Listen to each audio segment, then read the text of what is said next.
All right, well, welcome to another episode of Audio Bar, ladies and gentlemen. I am your host, as always, Mike Sains. Sitting next to me today, a new co-host, Mr. Ryan Leonardo, a local sound engineer and percussionist in the area. Say hello, Mr. Leonardo. Hello, Mr. Leonardo. Hey, I couldn't resist, I'm sorry. First time for everything on this show. Today we have a band from the DC area, but I've heard of moves and transitions, so we're going to talk about a lot of that today. We have FuzzQueen here at Blue Hippo Recordings here in Centreville, Virginia. Thank you for being here today, everybody. You guys had full nights last night, it sounds like. Thanks, yeah. But we pretty much always do. Separate shows and all that stuff coming together early on a Sunday is always appreciated. So, let's just jump right into it. For the new audience, left to right, please introduce yourself, your name, because this is on audio and video. So, your name and what you play in the band. Starting with you. Stage left, or my name's Ben, and I play drums.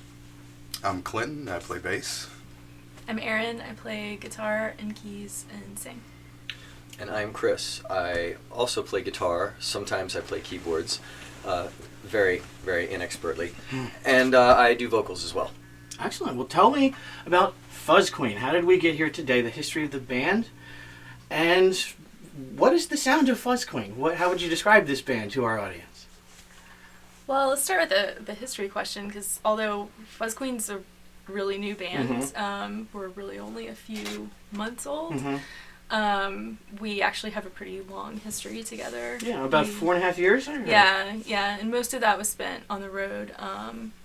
Chris and I left our home in Chicago in 2011 and started touring as a duo. And we called that duo Miss Siobhan and you, Murray. It was just the two of us, Miss Siobhan and you, Murray. And we had no idea what we were doing, and we just booked like 6 months worth of shows and lived in a Honda Element. But all on the road, not a residency or anything like that. You just no, on the I mean move. we crashed on some couches every once in a while. I have family in California. She has family in Maryland, and so when we were off the road, we had home bases. We had friendly places to stay, but safe houses. So but the majority of the year, I mean, we did a lot of miles, and I believe for the entire year of 2011, we did something like over 120 shows. I was just about to ask you. It was a lot. It was a lot of time on the road. Definitely. I used to drive for a living. How many hundreds of thousands of miles do you think you drove? I don't remember exactly how many oil changes we did that year. There were a lot. How many cars did you go through? Oh, we actually still have the one. Yeah, that car has over real? 200,000 miles on it. The Honda Element is our. We built a loft. We took out the back seats and we built a loft. We kept all of our gear underneath it. We slept on top, and because if you push the seats all the way forward, the flap would fold out. It would be just long enough for the two of us to sleep on. And then we had a little compartment over top that we put all of our extra clothes and stuff in. You made an RV in a van. It was very tiny, and it totally worked. And so we still use that thing as our day-to-day runaround vehicle, and it has over 10,000 miles or something on it at this point. Nice. It's an amazing vehicle. But Ben joined us, so we had to get a bigger car. Yeah. So Ben, when did you get on the road with us? Yeah, at what point? 2012. Yeah, 2012 I think was the first tour. I did a short East Coast thing with them, and then their goals at the time of just wanting to be on the road a lot aligned with mine. I wanted to do it more, and so from 2012 through the spring of 2014, pretty much we were on the road about half the time. We would go out for 2 or 3 months at a time, and the whole country, just doing laps of the country. And it was great. It's a great way to see a lot of places I'd never been before. Let's talk about some of that stuff. What are some if I say road memories, what comes to the top of your mind? There's You so had good ones yeah. or bad ones? Both. Yeah. Both. I want the good picturesque scenes. How about the weird wanderers that walk up? Like I said, I used to drive for a living. Yeah. The people that just come right up to you off of the rest stop, like, hey man, let's talk for 5 hours. Yeah, there's so many people like that. One of the great things, we have a national parks pass, and so we've stopped at a lot of different places and done some amazing hikes and some amazing camping. Like one of our, I think, all-around favorite places is Chaco Culture in New Mexico. And then the last time we were out, we stopped, and Ben had this really great idea to do this 17-mile hike out to this rock formation that you could only access by going out to where it was. A half marathon. Yeah, well, longer than that. Yeah. And then they were crazy enough to want to go with me. So I just got up super early one morning and did the hike. Yeah, full disclosure, we I don't think any of us, Ben included, even though it was his idea, like knew exactly how grueling it was going to be. Mm-hmm. By the end of it, I mean, yeah, we had spent all day hiking in the mountains of southern Colorado, and it was beautiful and amazingly picturesque. And we met a character out there. we met someone who fed a bird a Cheeto. So when Tell we me got everything. we got like out to where we were gonna kind of go into the wooded part where the rock formation This was. is So after we'd already seeing no other human beings on the trail. completely And what state are we in again? Colorado. Okay. And so we sit down to have a snack, and these birds come up to us, and they're like friendly / almost kind of aggressive, and we're in the middle of nowhere, so The way that it's city strange. squirrels are. Yeah. Walk right up to you. Yeah, expecting we'll come up to Except- you and like try to take stuff out of your hand. Except they're these woodland birds, and they were like obviously some kind of jay. We found out later that they're gray jays, and they would just eat out of your hand. They were obsessed with food and not really afraid. And it turns out that they only live in a really small range in the U.S., which was right where we were, and they are obsessed with food, and they stash it in under bark and trees, and they save it for the winter, and then they hatch their eggs in the winter, which is really unusual. So on our way back out, there was an ATV trail where if you didn't want to hike a million miles, you could drive your ATV down, and there were these people who had come down, and they were standing around eating some like snack packs of chips, and they were looking at those birds, which we knew were very friendly and would eat out of your hand. So we're just kind of chatting with them, and all of a sudden this one guy who's like got a big mustache, and he kind of looks like a high school coach a little bit. And he leans back and he kind of like looks skeptically at one of the birds, and he looks at his lady friend and he says, "Darling, give that bird a Cheeto." Which we were like delirious. At that because point we in were our lives, it was the hiking funniest thing any of us had ever heard, like ever. None of us were comfortable just like bursting out laughing right there. So it was just And so about another few hundred yards down the trail after we talk to these folks and then bid them farewell, we see a gray jay flying past us with a Cheeto hanging out of its beak. And we're like, "Oh, look, that Cheeto. bird got a Cheeto." So that goes on for how many years? This type of road travel. 4 years. Yeah, actually September of 2012 was the first time Ben came out with us, and the last tour that we did was just this previous spring. I think we finished up. We did a kind of end-to-end run across the south of the country in May and finished up here at the beginning of June. And yeah, so almost 4 years of having Ben along, and yeah, it's been a while. So for those tours, do you all do your own booking, or do you go through agencies or anything? It's just all self-contained? We tried having some people help us.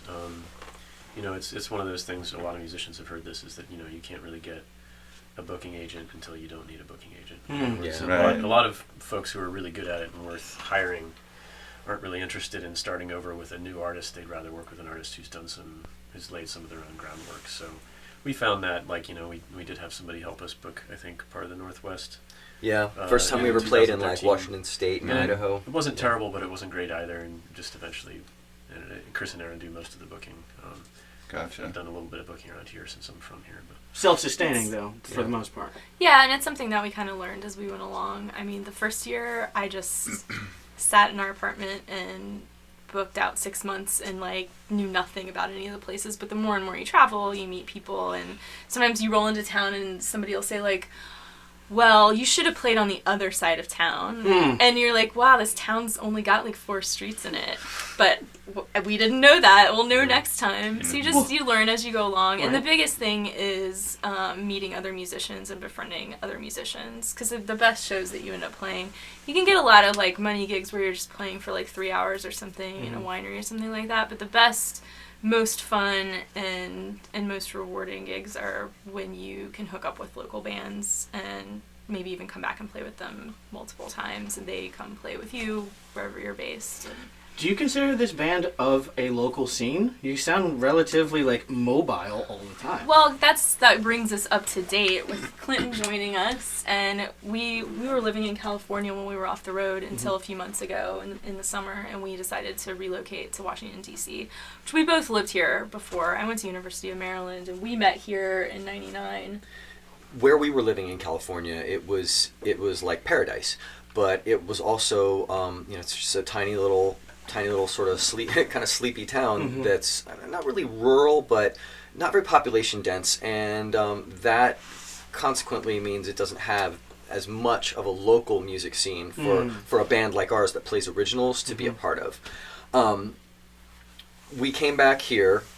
I say back, I mean, we moved away from here well over 10 years ago, but we came back here because despite all the changes that the DC area has undergone in recent years, there's still a very healthy, vibrant, involved, multifaceted like music scene here. There's plenty of venues, there are plenty of house venues, there are plenty of people who will come out to see bands.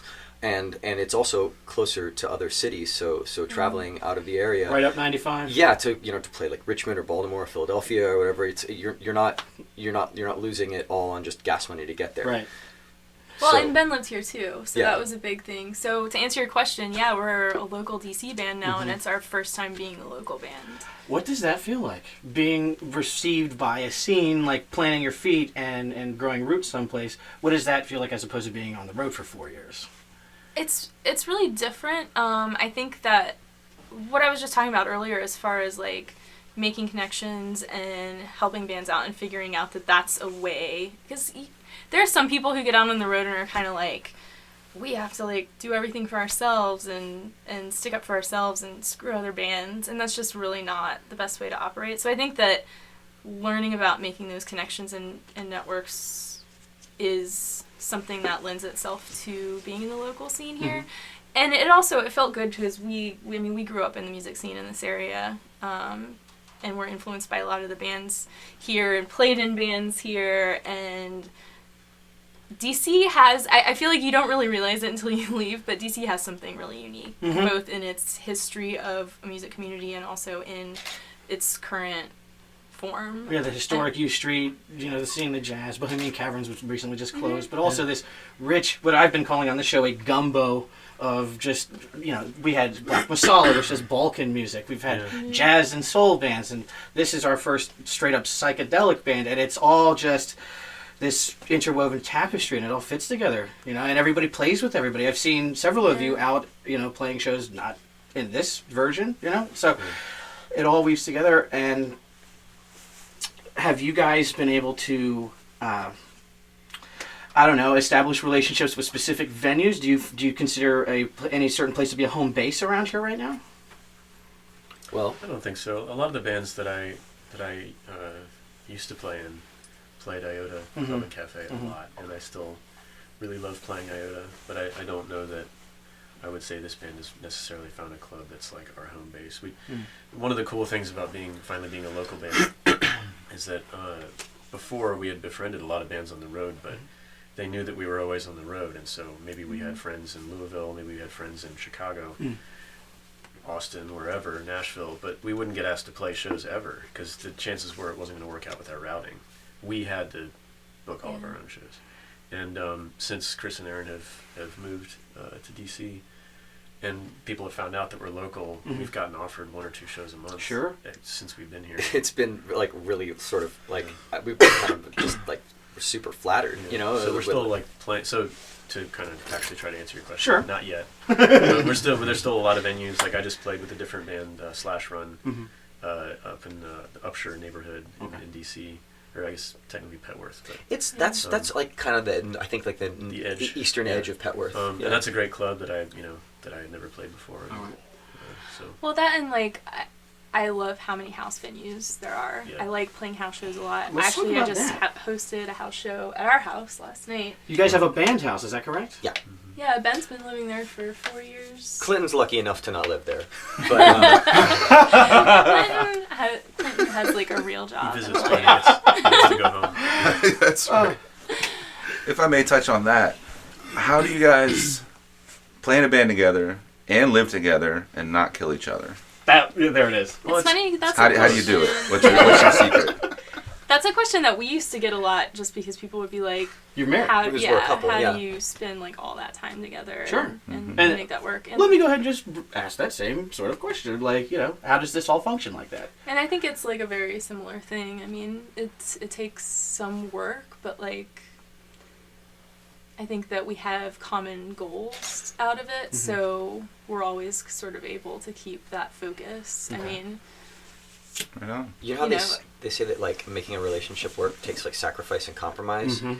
and all three of us are, you know, the three. And I say we include Clinton. Clinton is our bass player right now, but like as far as the three members of the band who have been together for a while, the sacrifice and compromise is really important because we actually do believe in this thing that we've started that's kind of bigger than unit. us individually. Yeah. Yeah. The band's important to all three of us, and so. Yeah, I mean, if that means that sometimes we may get into a spat out on the road, or we might, or we might be kind of like sick of each other or whatever, all the little interpersonal things that happen, we work through it. We talk about it, we get over it, and we move past it because we all kind of feel that like keeping this band going is bigger than any Yeah. one of us individually. or you just let certain things go too. I mean, I You have feel to pick like your battles. a lot of times people get caught up in little things because they don't necessarily have a larger goal that's sort of driving them, and it's much easier to focus on something that's like small and irritating you right now because it seems very important, whereas if you're able to step back and say like, look, we're working on something that we all find very important together, and it's a very everyone involved sort of process. Like we all write together and we all contribute original ideas, so Okay. it's not really the type of band where it's kind of like there's a front person and a back of the Sure. band. So let's pivot to that. It's come up a couple times.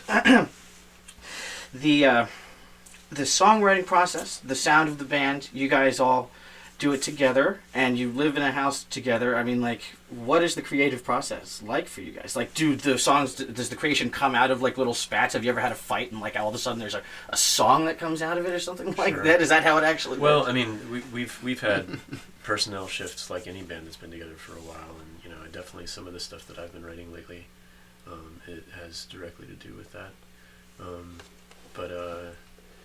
Yeah, I mean, Chris and Aaron are just very, very open to contributions. Mhm. They're definitely the primary songwriters, but for example, Okay. we're going to play a song today that I wrote, and I haven't been in a band where that's been really an open channel before, like not for a long time. Yeah. So it's just really about everybody has ideas, try everything, and let everybody just sort of be themselves on their instrument. And I think Yeah. that's kind of one of the ingredients that's made it work.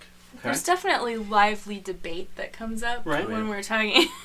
But that's all because like you have... with like arrangements and things like that. Somebody will have an idea and be like, well, what if we do it this way? And there's like, I would say almost every time there's going to be like a major change in something, because it's like this thing that you've made and you visualize it one way, but we usually kind of like just work through it and try different things and, and go with the best thing. I've definitely gotten my feelings hurt a couple of times when it comes to like working on something that I was like, okay, I came up with this idea and I really like it, but then it gets like sort of carved on and shaped a little bit by everyone else, but by the end of it, I don't feel like we've ever come to the end of sort of creating a song and we're all of us aren't like happy with it, Well, and like, it's nice that you feel that personally invested and Yeah. care about It's- like the art that you're creating. You're all striving to the common goal. Yeah. It's Yeah, like I mean, you've the said other several thing- times. The only thing worse than having like 8 ideas, that somebody has to like maybe change your song is rather than just be like, yeah, I think it's fine the way it is. Yeah. Oh, that's the You know, worst, yeah. isn't it? It's whatever you guys want to do. Yeah. It's whatever. Whatever you want to order for dinner.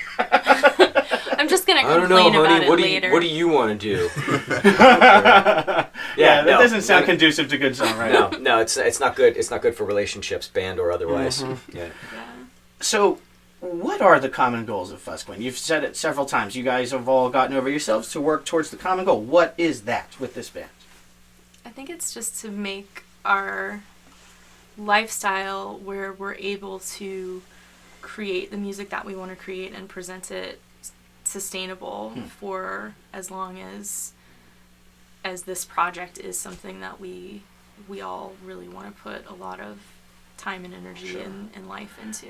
And describe the sound and I guess the genre of FuzzQueen to us a little bit now. Like, we're talking about it. Like, Yeah. really dig into it if you could. Like, influences. How did FuzzQueen come out of the previous band? Like, I've read online that it's like you've called it the spiritual sister, or almost like a contrast to the previous band. what does that mean?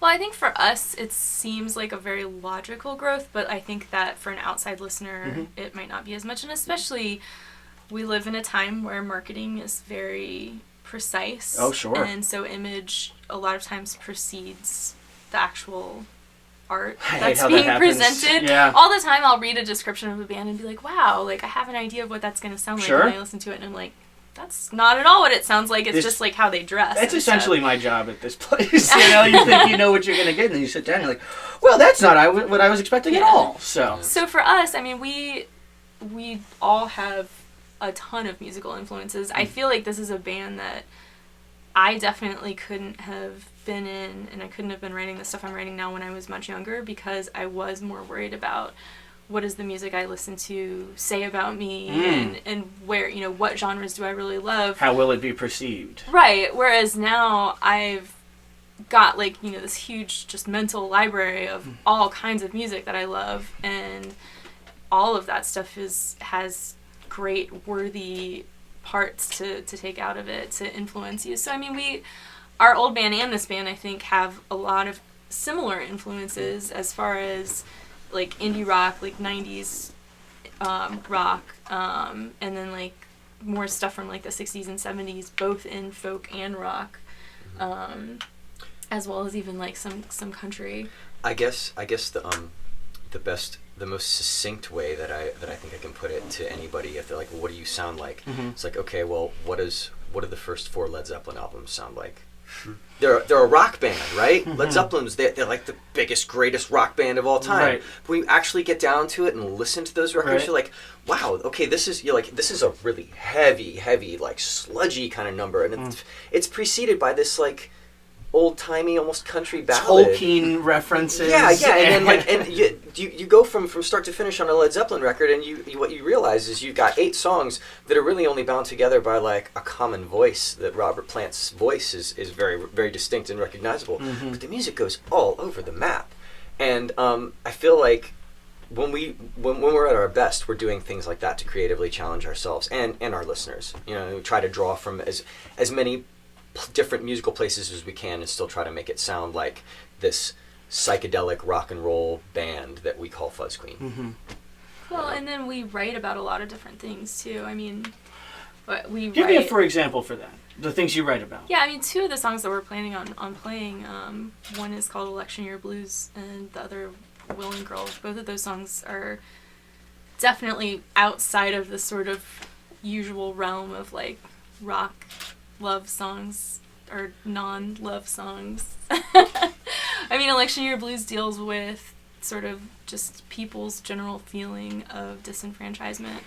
2016 sucks. Yeah, well, we wrote the song in 2012, Yeah, but it's actually just it's about getting more election and year more true. politics Yeah. and big money's involvement in shaping the electoral process, and we try to write it from the vocal like sort of the character perspective of someone who looks at like at electoral politics and says, this has got nothing for me, and I'm not rich, so who cares what I think.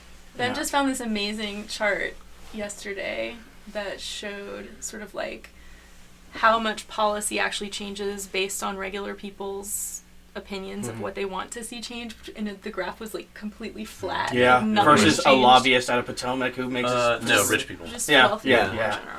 Sure. Yeah, that's a flat line for the average person. Like as more and more, as a larger percentage of the median earners in the country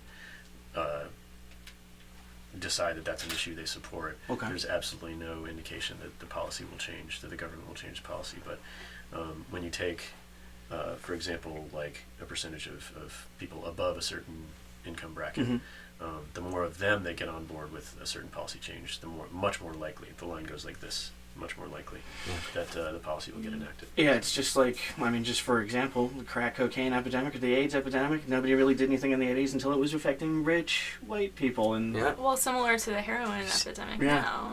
Yeah, there's legislation coming out of the Capitol building now that is directly addressing opioid painkiller and heroin addiction, quite simply because those Because it's affecting afflictions white people. have found their way to the suburbs, to white middle. Creeped into the suburbs, as Right. the news loves to say. Right. That sounds fucking so hate that. sinister. I hate that expression. That's pretty awful. Yeah, and it's a news You phrase should you'll build hear. a wall around the suburbs to keep that kind of element out. Yeah. Exactly. This is a really good idea. They should build a wall. It'll be a big, beautiful wall. Have a big, beautiful door. All right, so it does sound like there's messages in this music. You guys clearly have stated intents with stuff like this. Like, other than social justice issues, like, what do you guys like to talk about? I mean, like, what other examples of stuff that you write about like this? Like, working class people not being represented. What else are you trying to bring to this band of the same vein, I guess?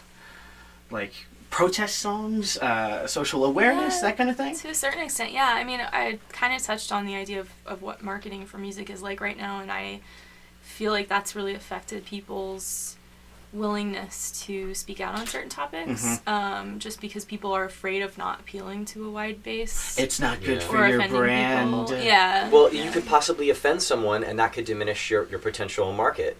And so you want to keep those opinions to yourself, because some people don't like that. That's too heavy. Sure. And that's and artists who are.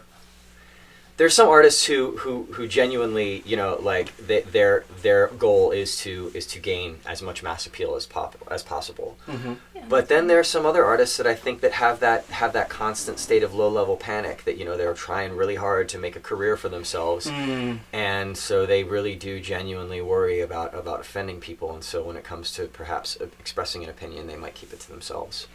But to me, it's just not worth it to continue artistically working on the project if I'm not exploring different issues and learning about myself and learning different things and sort of challenging myself to have opinions on things and to develop those and base them on facts and emotions and to then sort of deliver that in a method that could possibly challenge other people or make people feel like they can also sort of think about things in a different way. Yeah, taking people out. I mean, in the marketing terms, again, the comfort zone is taking people outside their comfort zone in this band. It sounds like you sort of want to intentionally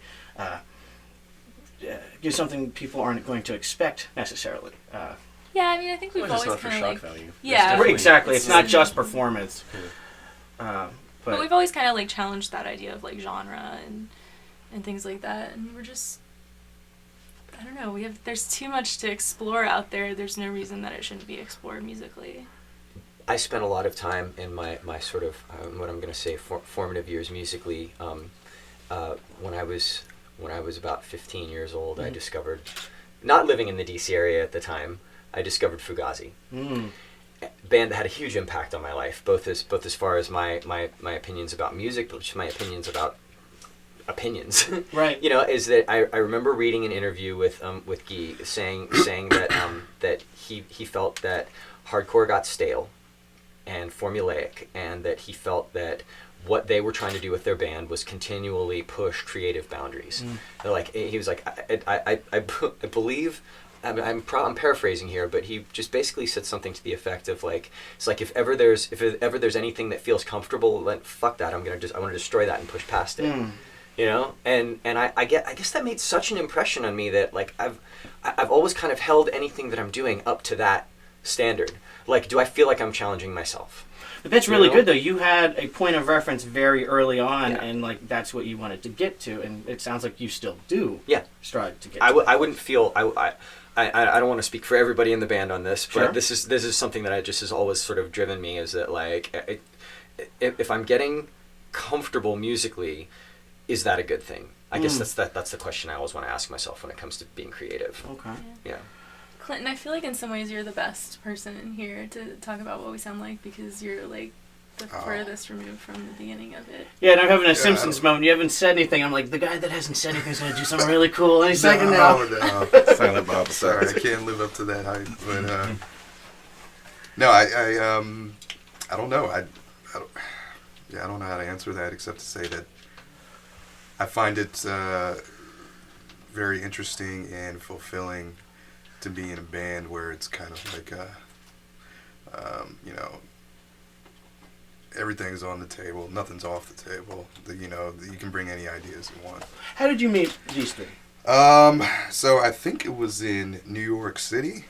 I was up there to go to this music festival where I think it was Ariel Pink was like playing, and I saw on Facebook Ben posted that he was playing with Miss Siobhan Umaray in New York, and it turned out it was literally right around the corner. That's nice. The Mexican, was it Mexican Summer, the record Yeah. label? Yeah, They were Redneck. doing like a music festival at a warehouse that was a block away from the bar we were playing at. Yeah. Which is a bar that's like not accessible. It's one of the few like parts of New York that's like not accessible by the subway at all. Yeah, So it's just really bizarre and random that That you were so close to each and other. that was a couple years ago. Yeah. Right. Clinton and I played in a couple other bands together before. So. How long ago are we talking? You saw them for the first time in 2 years ago? Might have been a little over 2 years. years. Yeah. Oh. Yeah, maybe So- 2013. You're a new member, but you've still been around for a relatively long time, it sounds like. Yeah, I met them then, and then I saw them a few times. Mm-hmm. Other than that, and then there was one time where I got really jealous. I saw them, and it was at Kingman Island. Oh. What made you jealous? Because they were up there playing, and I was in the stands watching, and they And then sounded good. they played 2 years later with us. Yes, Yeah, yes, and it all Kingman came full Island. circle because I got to play with them. That Is was that his the first show? That was Yeah, his that was my first show with first us. show. Was Kingman Island this past May. Yeah, and Wow. that was one of the last shows we did as Miss Siobhan and Umaray. Mm-hmm. So yeah, technically Clinton's been with us through 2 bands. And Kingman Island Festival, I think, is a really good example of one of the things that like DC does right in the music world that Yeah. doesn't necessarily happen other places. Sure. And there's a Yes. wealth of them in this area. Yeah, it's like they work with the park system and they make it very accessible to all kinds of people, and it's outdoors and it benefits a charity. It's just that's kind of like the perfect way to put something together. Yeah, the people who are responsible for that, the Listen Local First. I mean, that's Listen Local First is basically Chris Naum and Daniel Buckner, right? Yeah, I'm not sure. Yeah, I don't. Anyway, very small organization that has done some really, really great things in like trying to make music more of a thing in DC.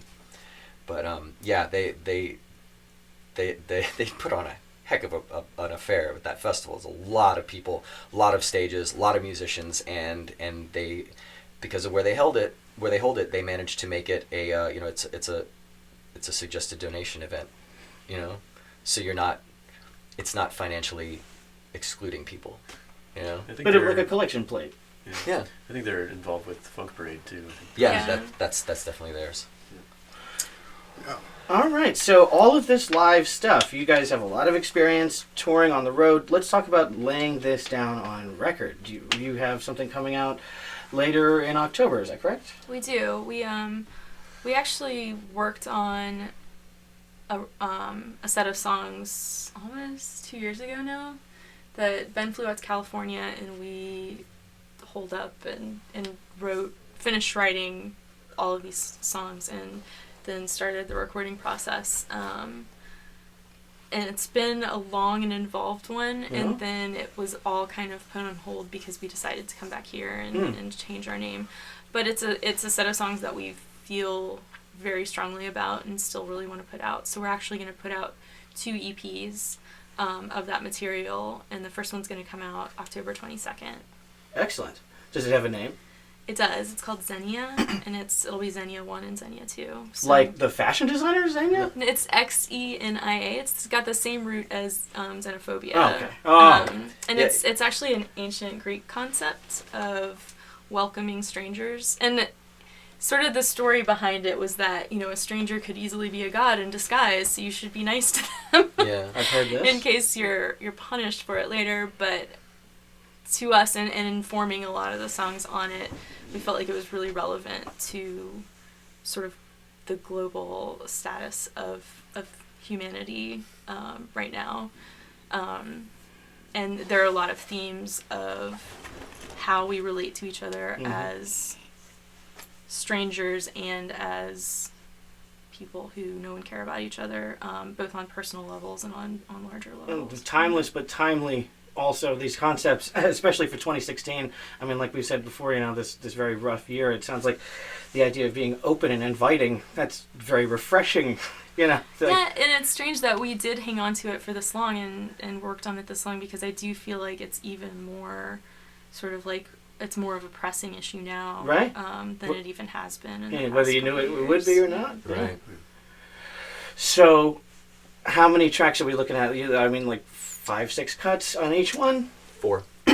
four songs per EP. Originally, the body of songs that we had for this was, there were 10 of them, and we had some very lofty goals to release it as a sort of double LP set, and we went through some member changes, and we went through the name change of the band. Originally, these songs were going to be Miss Siobhan and Yuma Ray songs. We had not planned this FuzzQueen thing.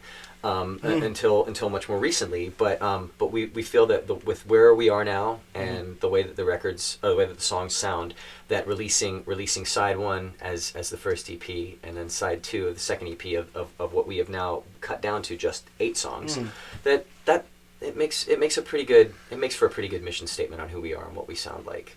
We also we need to put the songs out in the world, because we have a bunch of new ones that we're kind of getting backed up on, that we want to get to. Like, if you have a 2-year backlog, certainly you have stuff in the queue. Yeah, we're just about to record one of our new songs, Willing Girl, which we're going to play here. An unreleased song. Yeah. Oh, listen to that, listeners. We love that around here. And this song, it's a song that I wrote after the shooting in Santa Barbara a few years ago, Elliot Rogers shooting. It's terrible. Where he basically wrote a manifesto about how he shot people because women wouldn't sleep with him. The loser guy who had a GTA, like basically a Grand Theft Auto in real life, killing spree in what, a matter of a minute and a half or something like that in his car? Yeah. Rich kid from Stanford, correct? Or Berkeley? I can't remember exactly where he was. Yeah, from. he was. It might have been might have been UCSB, but yeah, that was tragic. It was awful. Right. But what was equally, at least I believe, as tragic and awful was, and what really kind of spurred the writing, prompted the songwriting, was the public outpouring of support for his actions. See, guys, this is what happens. Ladies, you might want to give it up a little bit more, otherwise the guy's going to have to go around and shoot a bunch of people. Yeah, There's that's a lot of comments like you hear that shit with people talking about the Middle East who don't know what the fuck they're talking about. Well, maybe if they were getting laid over there. It's like, Jesus Christ, thanks, Really? R.T. Bunker. I went Have to people high offered school. that up as a solution? I've heard that multiple times. I went to high school in Cairo, so I have a tiny bit more experience in the Middle East than your average American. It's amazing if you have experience with the people. Yeah, and so the amount of Islamophobia that has been pumped up in America over the last few years really breaks my heart. It's shameful. It's absolutely shameful. Because most folks, seriously, have no idea what the fuck they're talking about. At all. None. At all. Couldn't even tell you the difference between Whatsoever. Sunni and the different sides or the different facets of the religion, the cultures that separate within the religion. Just like using the phrase the Muslim community. What the fuck does that mean?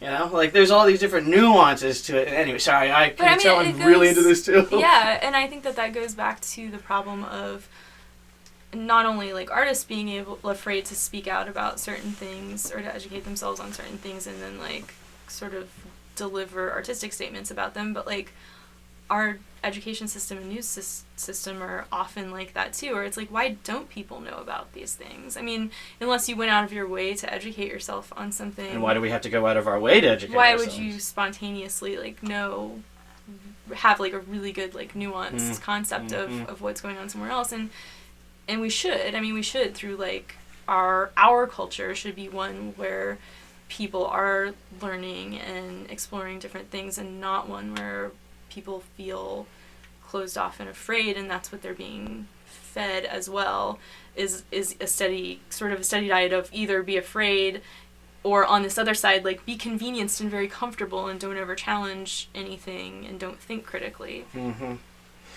Yeah, embrace your comfort. Don't abandon the cause and just turn on the radio. Sorry, I'm like basically quoting Rage Against the Machine. So, let's talk about the music we're going to hear today. You guys have 5 songs you're going to play today, is that correct? Mm-hmm. Yeah. Some of them are older, some of them are newer. A lot of the ones that we've discussed, as far as the subject matter, Willing Girl we're going to play. The Election Year Blues, the song that I was talking before about electoral politics. There's another song that we're going to play that the video is basically this. It's the promotional single kind of for the EP release is a song called Sailing Empty Tonight that we did a video for back in February in California before we had planned to move back out here even. You can see it on our website. Yeah, or it's on our YouTube page. It's available all over the internet. We're going to play that one, and then the song we're going to start off with is the sort of band favorite, I think. The song called When the Pumps Run Dry that has an opening that I wrote lyrics to. I was watching a lot of like kind of apocalyptic end of the world sort of movies. How many times had you read The Road at that point? I had read Cormac McCarthy's The Road several Bleak times. space of mine. And I had watched Children of Men. Oh my God! You just bringing them all out. Yeah, We're a really fun band. And so I wrote these lyrics, but at the conclusion of this intro where we're actually singing, we rip into what's basically just a heavy instrumental like kind of like sludge jam. Spoiler, we're all gonna die. Yeah. Live life to the fullest, show. Not Ben. Yeah.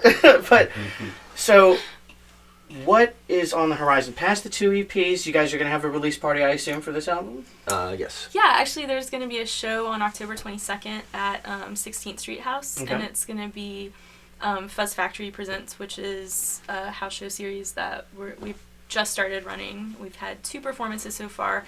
And it's going to have sort of an old New Orleans vibe.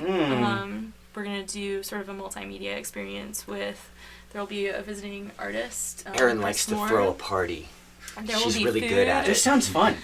and Yeah, there will be all you guys should come. decorations. Yeah. Yeah, it's actually, the first ones have been really great. We just completely transform the performance space in our basement into something that it's never going to be again. It's just like a one-night thing. So Fuzz Factory, is that sort of the official, unofficial name of your house/venue? Well, the house is 16th Street House, but Okay. within the 16th Street House, there are a couple of different booking entities. Our roommate Claire goes under the Empathic Sorcery Collective, and she tends to book shows that are a little bit more sort of metal and hardcore oriented.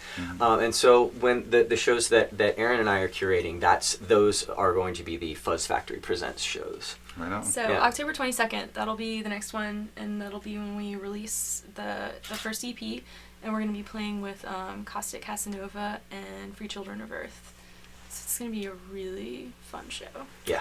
Well, that is awesome. Last but not least, tell the fine people online where they can find you guys in the digital realm.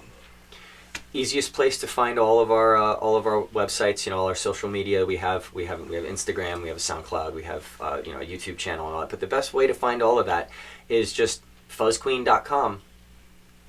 There Right? it is. Yep.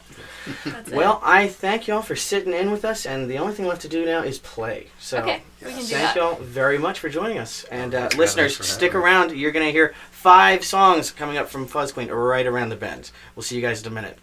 Signing out. Thank you. All right. Folks, thank you so much.